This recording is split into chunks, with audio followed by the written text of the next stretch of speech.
패스트트랙 법안으로 지정된 선거법 개정안이 국회 본회의에 부의됐습니다. 다음 달 3일 사법개혁 법안까지 본회의에 오르면 본격적인 패스트트랙 국면 2라운드가 펼쳐지는데요. 전훈희 감독은 여의도, 여야 중진 의원 두 분 모시고 각 당의 분위기 알아보겠습니다. 최재성 더불어민주당 의원 그리고 김용태 자유한국당 의원 두 분 모셨습니다. 어서 오십시오. 안녕하십니까? 안녕하세요. 자, 전국 정당 득표율을 기준으로 비례대표 의석수를 배분할 때 50% 연동률을 적용하자. 이게 이제 이른바 준연동형 비례대표제인데요. 이걸 골자로 하는 선거법 개정안이 오늘 0시를 기준으로 국회 본회의에 자동 부의됐습니다.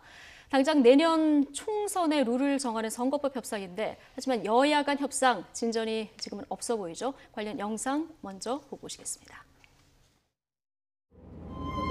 사실 시작한 거는 선거법 때문에.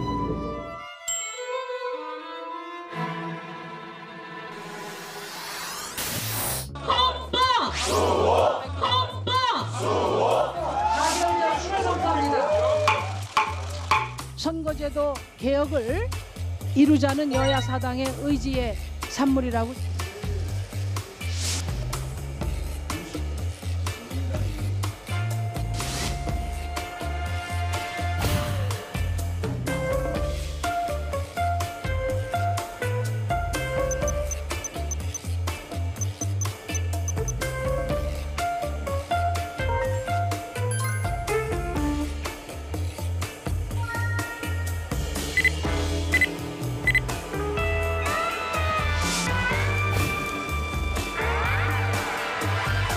제대로 연동 비례대표제를 해서 의석수 좀 늘리고 힘을 합쳐서 최선을 다해서 막아봐야 되는 거니까. 12월 17일부터 내년 총선 예비 후보자 등록이 시작되므로 그때까지는 사법개혁 법안과 함께 선거법이 반드시 처리되어야 합니다.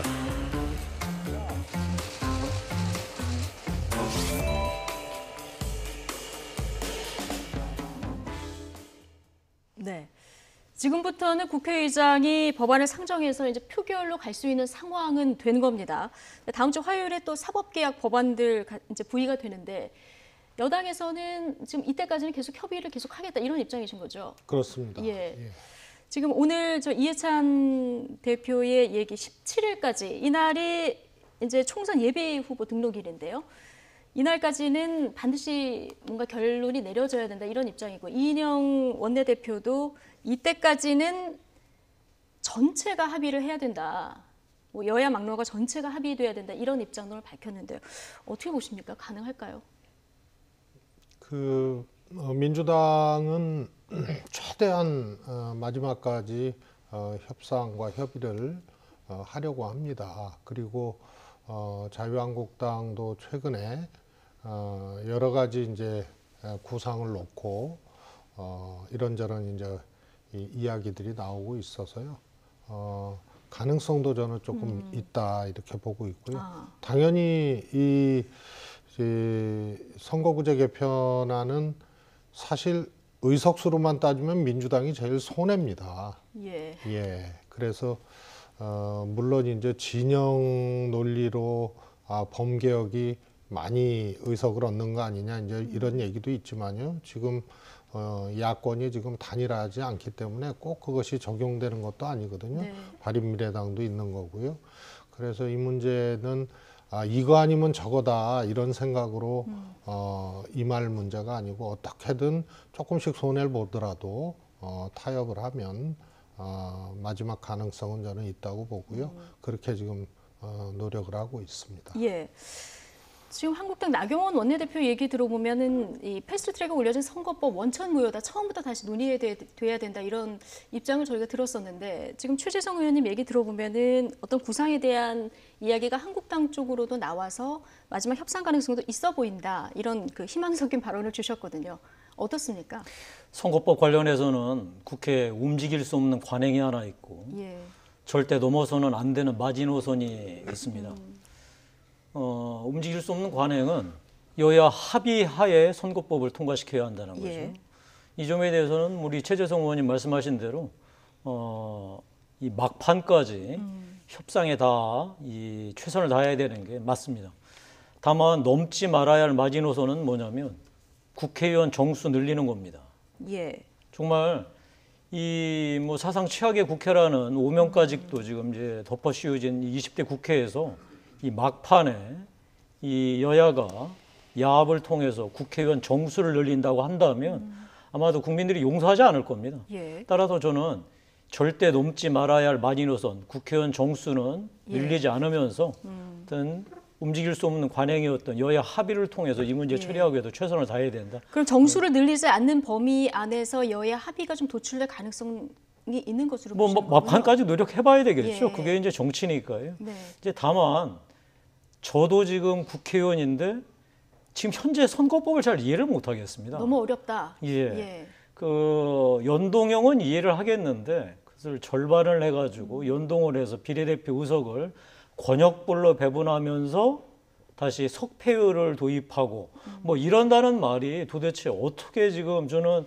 잘 이해를 잘 못해서요. 네. 뭐 제가 이제 여쭤봤더니 그러더라고요.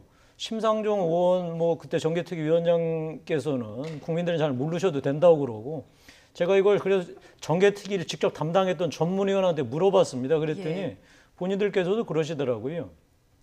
이 산식에 지금 이제 이 법문을 갖고 설명을 하려면 잘 안 된다. 그래서 선거 끝나보고 나서 결과 나오면 산식에 넣어보면은 각 당에서 몇 석씩 갖고 가는지 알게 될 거다. 예. 자, 그래서 저는 이 문제가 그냥 그 정치개혁이라는 미명하에 이 집권 여당하고 일부 야당이 이 선거법을 지금 밀어붙이려고 하는 거는 아마도 중대하게 역풍에 직면할 거라고 생각하고 막판까지 타협하는 데 최선을 다해야 할 것 같습니다. 뭐 이런 어려운 부분들을 조금 쉽게 가져갈 수 있는 부분들까지 같이 논의가 되면 될 것 같기도 하고요. 지금 끝까지 넘지 말아야 될 게 이제 국회의원 정수를 늘리면 안 된다 이 얘기를 해주셨어요.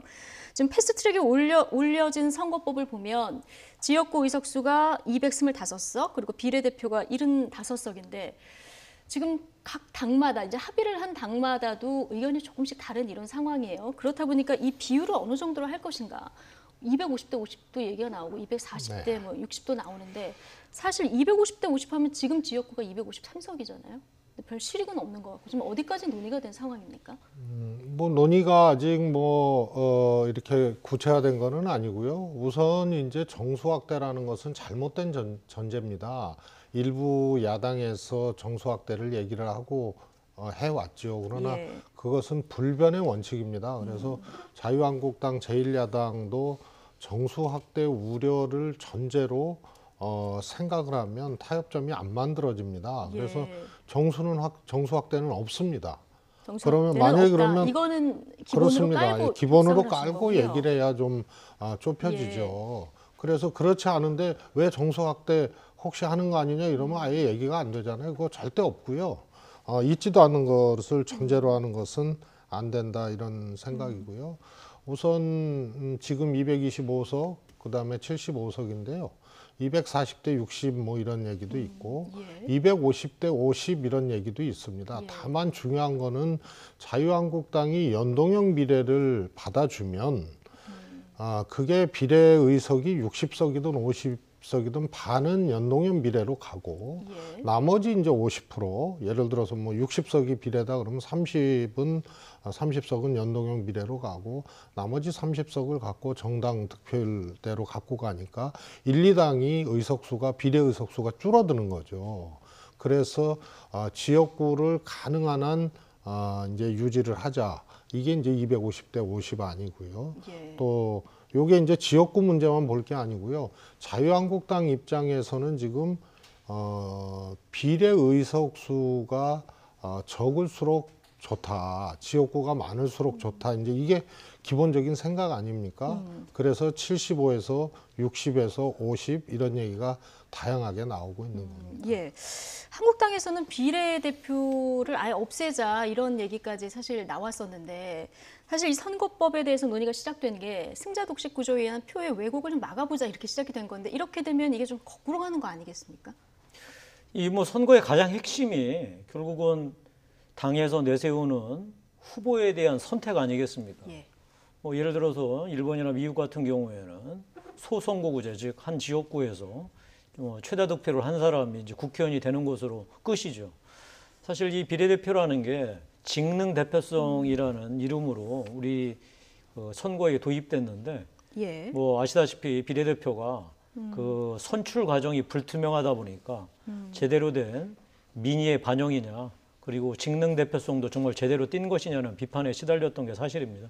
저는 오늘 지금 이 YTN에서 최재성 우리 전 민주당 사무총장께서 매우 중요한 확인을 해주셔서 감사하게 생각합니다. 정수 늘리지 않는다. 예, 뭐 여야 간에 분명하게 저희가 확인할 건 국민한테 그리고 이 자리를 빌어서 약속드릴게 예. 국회의원 정수는 어떤 경우에도 늘리지 않겠다라고 예. 하는 점은 분명히 말씀드리고요. 예. 연동형, 저도 연동형의 사전적 의미는 알지만 이것이 실제적으로 과연 어떻게 결과가 나올지 잘 모르겠어요. 우리 예. 국민들께서도 투표를 하실 때 자, 후보한테 투표하고 정당에게 투표를 하면 예전 같은 경우는 뭐 단순했거든요. 그렇죠. 내가 저 후보를 뽑으면 저 후보가 표를 많이 받으면 당선되고 내가 저 당을 찍었을 때 저 당의 득표율이 얼마큼 나오면은 비례대표를 갖고 가겠다. 명확한데 지금 이 경우에는 잘 모를 수 있거든요. 그럼 지금 논의되고 있는 이 선거법 개정안이 기존 우리 선거법에 비해서 크게 나아질 건 없다 이렇게 보시는 건가요? 저는 뭐 특별하게 잘 모르겠습니다, 사실. 예. 제가 지금 이렇게 하물며 말씀드리는데 제가 뭐 괜히 뭐 알고 있는 사실을 모른다고 얘기하지 않고요. 예. 뭐 많은 분들께서 좀 헷갈려 하시기 때문에 예. 다만 이 영역은 분명하게 여야 간의 치열하게 협상의 영역이라는 점 제가 분명히 말씀드리고 네. 뭐 거듭 말씀드리지만 이 선거법 최종 협상 결과가 이 국회의원 정수를 늘리는 거로 만약에 드러났다간 이 20대 국회가 아마 제대로 마무리되지 예. 못할 정도로 알겠습니다. 국민적 비난에 정수를 직면할 늘리지 것이다. 않는다는 것은 뭐 두 분 중진 의원들께서 확인을 해주셨기 때문에요. 김용태 의원님, 홍준표 전 대표가 최근에 이런 제안을 했습니다. 공수처는 민주당이 추진하는 대로 넘겨주고 선거법을 사수하자 이런 제안을 이제 황교안 대표 단식장에 가서 제안을 하셨는데 실제로 당내에서도 이런 부분이 검토가 되는 겁니까? 아닙니다. 전혀 그건 우리 아닙니까? 홍준표 전 대표의 예. 개인적 정치적 의견이시고요. 예.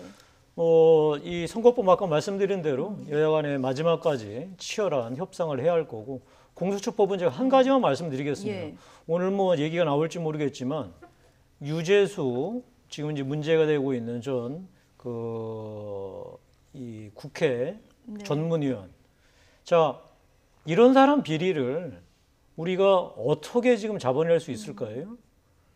그러니까 공수처를 만약에 만들면 이런 사람 비리를 잡아낼 수 있을까요? 그걸 잡아낼 수 있으면 공수처 해야죠. 예. 근데 문제는 유재수 같은 사람의 비리가 드러나지 않았던 건 공수처가 없었기 때문이 아니라 권력이 비호했기 때문에 그렇거든요. 그것도 예. 살아있는 권력이.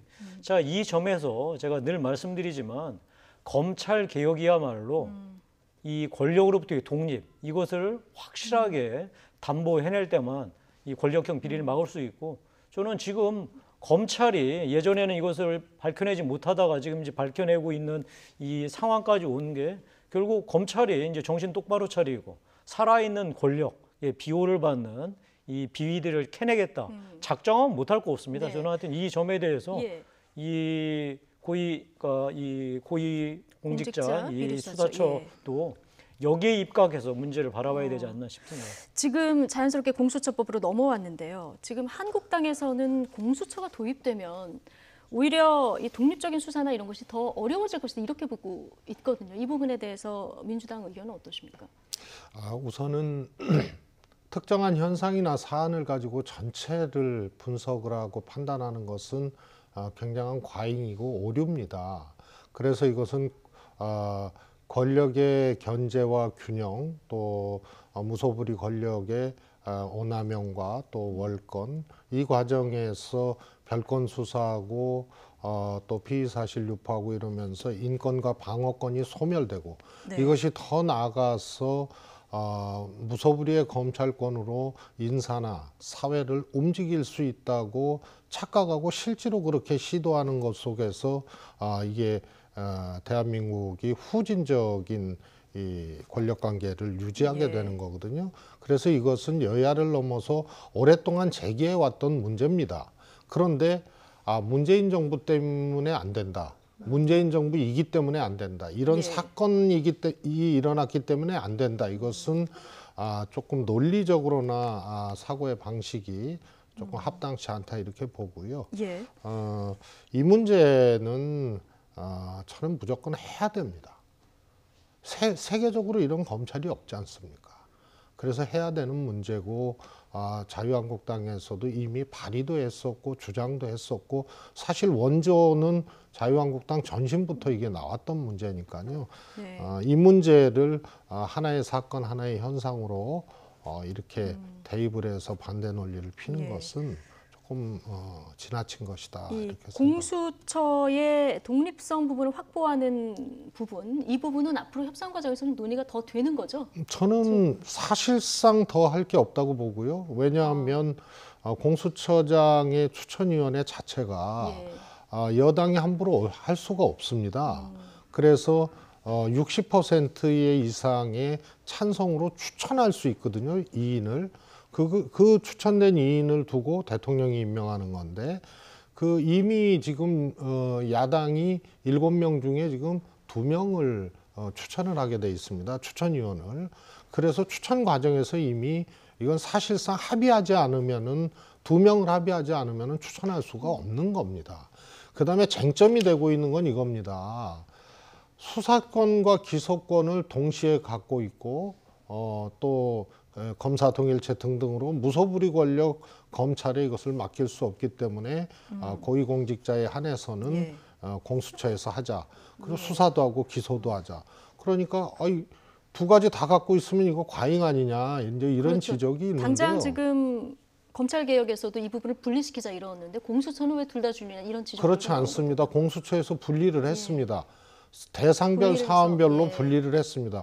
검찰의 비위를 공수처에서 수사하는데 기소를 검찰에게 하게 하면 쓰겠습니까? 그래서 그런 경우에는 공수처에서 하고요.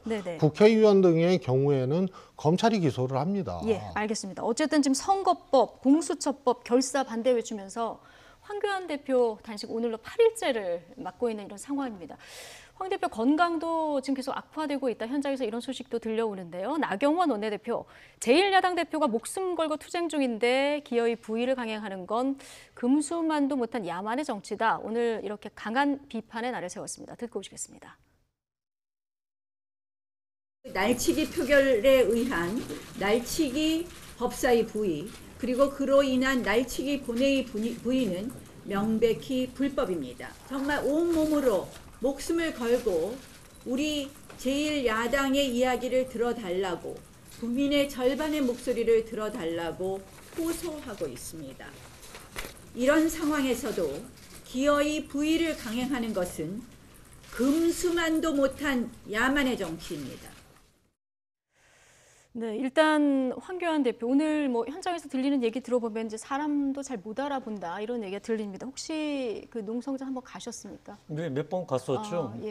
뭐 일단 기력은 전혀 없으신 상태이고 밤에 잠을 뭐 제대로 잘 수가 없을 테니까 뭐 거의 체력은 완전히 바닥난 상태인 것 같습니다. 그런데 뭐 주변에서 이제 건강 걱정해서 단식 만류를 하고 있지만 본인 의지가 워낙 강하기 때문에 저기 언제까지 할지 모르겠습니다.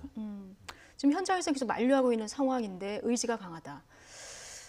지금 나경원 원내대표의 발언 조금 전에 듣고 오셨는데 제1야당 대표가 목숨 걸고 투쟁 중인데 지금 부의를 강행하는 거는 정치 도의가 아니다. 이 발언을 굉장히 센 표현으로 했습니다. 어떻게 들으셨습니까? 저희가 야당이었을 때도 단식했죠. 대표도 하고 또 의원들도 하고 아마 빈도수로 따지면 훨씬 더 많을 텐데요. 그때 여당이 그 당시 이제 자유한국당이겠죠. 뭘 강행하려고 그러면은요 굉장히 서운해요. 그거는 충분히 이해를 하겠습니다. 그러나 이제 표현이 또 얘기하지 않을 수 없는데 금수만도 못한 야만적 행위다. 그러면 또 여당에서 또 좋은 말이 건너가기가 힘들어요. 나경원 대표가 단식하는 게 아니잖아요. 그러면 원내대표면 이 상황을 어떻게 해결하고 풀 것인지를 좀 고민해야 되는데 오히려 말은 거칠게 하지만 아무런 행위나 노력이 없는 거예요. 강한 발언이 오히려 자극이 될 수 있다. 뭐 이런. 그러고 강 건너 불구경하는 거 아닙니까? 체력이 바닥나고 저런 상태에서 그야말로 나 원내대표 표현대로 목숨 건 단식을 하고 있는데 그걸 가지고 다시 또 공격을 해내면 뭐 그거는 뭐 나경원 원내대표의 언어이지만요.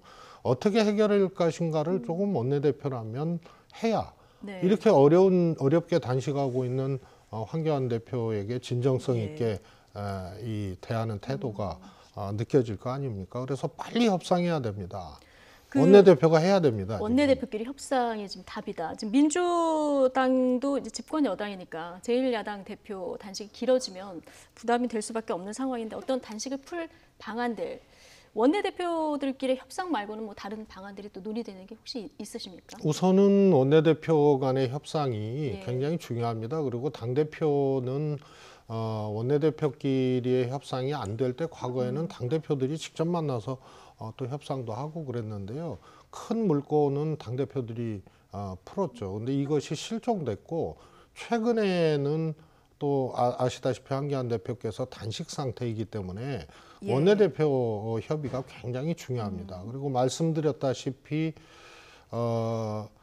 황교안 원내대표의 단식도 단식이지만 꼭 그것과는 또 무관하게 민주당 입장에서는 책임 있게 이것을 어떻게든 합의를 통해서 가려고 지금 노력을 하고 있고 그 방침이기 때문에요. 지금 공격할 것이 아니고 빨리 만나고 협의해야 된다. 이것이 굉장히 큰 줄기가 아닌가 싶습니다. 근데 이제 황교안 대표 입장에서는 뭐 테러가 없다라고 판단하셨기 때문에 저렇게 극단적인 방법을 쓰시는 거 아니겠습니까? 자, 제가 여기에서 정말 제안을 드리고 싶습니다. 여야 원내대표, 여야 당대표에게. 선거법 아까 말씀드린 대로 이 움직일 수 없는 관행, 이 여야 합의를 통해서 처리해야 된다는 거.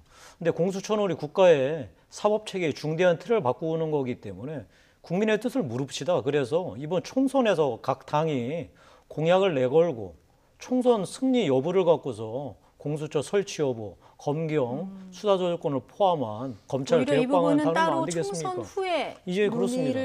이어가는 것이 왜냐하면 이걸 두 가지를 같이 묶어놓고 지금 사실 제1야당을 몰기 때문에 황교안 대표가 저렇게 극단적인 선택을 할 수밖에 없는 거 아니겠습니까? 지금 국회법 절차상으로는 표결을 할 수 있는 상황. 근데 뭐 이게 단순히 국회 절차법을 핑계로 해서 이 국회에서 의결할 문제니까 대통령이나 청와대는 전혀 관계없다라고 얘기한들 그 말을 누가 고지고대로 믿겠습니까? 저는 그래서 이 선거법은 아까 말씀드린 대로 국회 정수를 늘리지 않는 범위 내에서 여야 간의 치열하게 협상을 통해서 결판을 좀 보고요. 공수처나 정말 우리나라 이 사법체계에 큰 골간을 바꾸는 거기 때문에 여야 간에 공약을 딱 걸고서 그래서 국민들 뜻을 물어가지고 그 승리 여부에 따라 결정하면 되지 않겠습니까? 저는 이렇게 정말 지리하게 계속 대치하는 거 우리 국민들 보기에도 너무나 힘들고 어려운 상황이라 저는 제가 드린 말씀 뭐 한 가지 아니라고 생각하시고 여야 원내 지도부나 이 당 지도부에서 서로 협상을 하고 결판을 좀 보셨으면 좋겠습니다. 어제 유승민 의원이 이제 한국당 황교안 대표 농성장 찾아가서 이제 화제가 또 되고 정치적 해석들이 많이 나왔는데 여기서 이제 이 법안들을 막기 위해서 필리버스터 카드까지 검토하겠다 얘기가 나왔습니다. 한국당도 지금 이걸 함께 검토 중이신지 또 의원직 총사퇴 이런 카드도 검토되고 있다 이런 소식들도 나오고 있는데 실제로 어디까지 지금 얘기가 나오고 뭐 있습니까? 다양한 의견 아이디어 차원에서 나오고 있습니다. 아이디어 차원에서 어떤 방식으로 최종적으로 이 법안이 잘못 처리되는 것을 막기 위해서 우리가 행동을 할지는 원내 지도부에 대해 잘 판단하실 거라고 생각하고 있습니다. 지금 또 하나 황교안 대표 단식에서 좀 쟁점이 되는 게 이제 천막 철거 문제입니다. 조금 튼튼한 이제 몽골 텐트 이런 부분을 쳤고 청와대에서 이제 정중한 이제 문자로 이걸 좀 철거해달라 얘기가 이제 나왔는데 이 부분은 좀 야당에서는 너무 야박한 거 아니냐 이런 입장이 어떻게 보십니까? 저는 굉장히 정중하게 한 거 아닙니까? 규정이 있고 그래서 그런데 또 거꾸로 단식을 하겠다는 것은 황 대표님의 결정이지만 굳이 안 되는 장소를 꼭 해야 되느냐 이 문제도 정당에서 또 정당의 대표가 꼭 그런 선택을 해야 됐는지. 그래서 아직까지 이런 것들이 좀 뭐라 그럴까요? 자연스럽고 합리적으로 이렇게 좀 모색되는 정치 문화가 아니기 때문에 나타난 문제라고 생각을 합니다. 예. 좀 비껴서 할 수도 있는 거 아닙니까? 그래서 지금 이제 단식에서 이제 어려운 상황에서 그런 얘기를 하니까 더 이제 서운하게 느껴지는 건데요. 전 과정을 보면 꼭 그렇게 했어야 되는지에 대한 또 얘기를 안 할 수가 없고요. 예, 알겠습니다. 지금 한 10분 정도 남아 있어서 다음 주제로 좀 넘어가겠습니다. 지금 유재수 전 부산시 부시장 의혹, 지금 오늘 영장 실질 심사가 진행되고 있는 이런 상황인데요. 지금 비위가 확인이 됐는데 감찰이 무마된 부분에 대한 의혹이 지금 있는 이런 상황이고 오늘 영장 심사가 진행되고 있습니다. 일단 이 사건 어떻게 보십니까? 저는 뭐 이 유재수 이 전 부시장 잘 압니다. 저는 제가 개인적으로 잘 아십니까? 아니요, 뭐 공적이지만 예. 국회 제가 종무위원회에서만 12년째 지금 속해 있고 금융위 고위공직자였으니까요. 예. 근데 이 유재수라는 사람이 벌인 일들을 보니까 황당하다 못해 정말 괘씸하기까지 합니다. 어떻게 이렇게 멀쩡하게 정말 공직 수행하면서 이런 뭐 일까지, 제가 이런 비속어 써도 죄송하지만 이런 짓까지 저질렀는지 정말 깜짝 놀랄 노짜입니다. 이 사건은 두 가지입니다. 하나는 고위공직자로 있으면서 자기가 자기의 사욕을 채우기 위해서 했던 이제 비위 혐의가 있고요. 또 하나는 이런 비위 혐의를 청와대 민정수석실 감찰을 통해서 밝혀졌는데 누군가 이 유재수를 봐줘라 라고 해서 이 유재수가 이 혐의에서 벗어나 그리고 벗어난 것을 넘어서서 아예 영전을 거듭한 사건이 두 가지입니다. 그래서 뭐 이 사건은 유재수 개인 비위에 대해서는 뭐 철두철미하게 지금 조사해서 이번에 오늘 이제 구속영장을 뭐 청구한 거 아니겠습니까? 예. 사실 이보다 더 중요한 건 그겁니다. 이런 비위 사실을 청와대 공식 라인을 통해서 비위를 적발해냈는데도 누군가 이것을 봐주라. 그래서 봐줬고 봐준 것도 모자라서 아예 영전을 거듭한 사건이기 때문에 어찌 보면 후자가 더욱더 엄중하고요. 이 후자는 제가 무슨 야당이기 때문에 청와대나 집권당을 무슨 비판하기 위해서 하는 말이 아니고요. 네. 이건 정말로 어찌 보면 국기문란 사건이라고 할 수 있습니다. 제가 왜 이런 표현까지 쓰냐면 이 일이 최초에 불거졌을 때 청와대의 반응, 그러니까 즉 조국 당시 민정수석하고 임종석 대통령 비서실장이 국회 나와서 이랬습니다. 정말 천인공노할 일이다. 무엇이 천인공노할 일이냐? 이런 이 유재수의 비위 감찰을 폭로했던 사람 보고 천인공노할 이 나쁜 짓을 한 사람들이다. 라고 그 사람들 비판했거든요. 아예 국회 나와서. 조국 민정수석하고 임종석 비서실장이. 그렇기 때문에 이 부분에 대해서는 정말 검찰이 추후에 남김없이 이 진실을 밝혀내야 한다고 생각합니다. 이 건과 관련해서 감찰 무마, 조국 전 민정수석 넘어서 윗선이 더 있느냐, 이제 검찰 수사 어디까지 확대될지가 주목되는데 이것을 이제 개인의 일탈로 볼 것이냐, 아니면 정말 권력형 게이트로 갈 것이냐, 이건 좀 수사를 좀 지켜봐야 되겠습니다만은 유시민 노무현 재단 이사장은 이런 얘기를 했습니다. 검찰의 유재수 전 부시장의 비위 수사가 조국 전 장관을 잡기 위해서 청와대 민정수석실을 겨냥한 거다, 이런 주장을 했는데요. 듣고 오시겠습니다. 검찰도 알고 있어요. 조국과 유재수는 아무 관련이 없다는 거를. 조국 민정수석은 유재수 씨하고 일면식도 없고 아무 관계도 없고 이제 조국과 유재수의 연결고리를 찾기 위해서 조사를 하고 있는 거예요. 제가 입수한 첩보에 따르면 청와대 인사수석실을 치려는 움직임도 있어요. 예.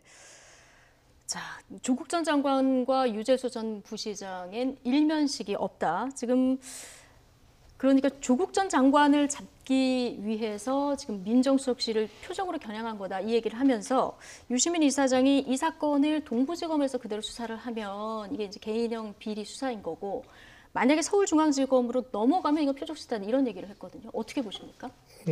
저도 그렇게 보는데요. 예. 어떤 일이 벌어지면, 특히 이제 여권에 어떤 일이 벌어지면요, 이것이 이 굉장히 이제 크게 확대되기도 하고요.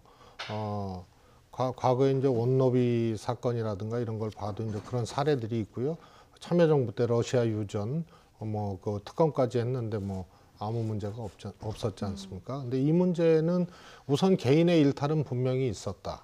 이거는 주지의 사실인 것 같고요. 예. 그다음에 민정수석실은 수사기관이 아니거든요. 그래서 적정했는지 안 했는지는 모르지만 결과로서 사직을 했단 말이에요. 그래서 여기까지가 저는 민정수석실의 일인데, 소위 말해서 청와대 근무하는 공무원의 과거의 행위에 대해서 민정수석실에서 판단을 해서 소위 말해서 이제 사직을 했단 말입니다. 예. 이게 금융정책국장으로 재직하기 이전의 일이거든요. 그 당시 예. 이제 감찰 내용이요. 그래서 이거에 대해서 수위가 적절했는지의 문제는 그거는 뭐 판단이 다를 수가 있으나 조치를 했다는 거고, 그래서 이것은 지금은 이제 언론 보도도 그렇고 관심들이 조국 전 수석과의 이제 연관성, 또 심지어는 더 윗선이 있다. 그럼 더 윗선이 누구겠습니까? 윗선을 오늘- 따지자면 몇 명 안 되는 아닙니다. 오늘 언론에는 우회적으로 지금 대통령과의 관계도 언급을 했습니다. 그래서 이것은 예. 조국 수석하고 유재수 전 국장하고는 아무런 사이가 아니라는 것은 누구나 다 알아요. 예. 저도 알고 우리 가까운 사람들 다 압니다. 그리고 검찰도 알고 있을 거예요. 그래서 그 고리를 찾는 일이다 이렇게 생각하고요. 특히 조국 수석보다 더 윗선의 그 누군가, 이것은 전형적인, 이거는 뭐라 그럴까요?